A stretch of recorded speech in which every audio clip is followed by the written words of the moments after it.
افغانستان کرکټ بورډ له لوري له مجيب رحمان، فضل حق فاروقي او نوین الحق څخه مرکزی قرارداد واخیستل شو.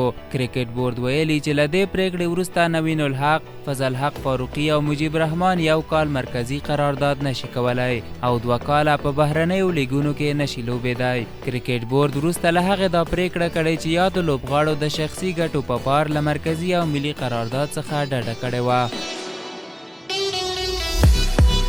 ګیان بې لوبډلې د پکتیکا په ګیان ولسوالۍ کې د ټیپ بال سیالیو اتلولي وګټله.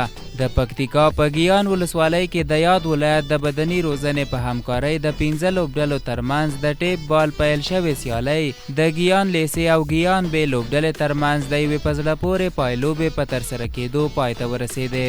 د ګیان لیسې لوبډلې په دغه لوبه کې لومړی توپوهنه وکړه چې په ټاکل شویو شپږ اورونو کې 15 شپېته منډې وکړې چې د ګیان بې لوبډلې دغه هدف په 15 اورونو کې ترلاسه کړ او د دې سیالیو اتلولي وګټله. بوست زون لوبډلې له مساینک په 1 منډو ماته وخوړه. د افغانستان د زونونو په کچه د 14 کلنو کم عمره لوبغاړو د کرکټ سیالیو په 10مه لوبه کې مساینک زون لوبډلې بوست زون ته په 1 منډو ماته ورکړه او بریا یې خپله کړه. عمران دلپوري په دغه سیالۍ کې د سیالې لوبډلې 4 لوبغاړي وسوځول او د لوبې غوره لوبغاړی ونومول شو. او وروستی سپورتي خبر مو دا چې د پکتیکا ولایت د بدني روزنې امریت له لوري د نیزه وهنې فدراسیون سره په همغږۍ د دې ولایت په مرکز شرنه کې د 4 لوبډلو ترمنځ نیزه وهنې سیالۍ چې څه موده وړاندې پیل شوې وې نن د اتفاق بې لوبډلې په اتلولۍ پای ته ورسېدې.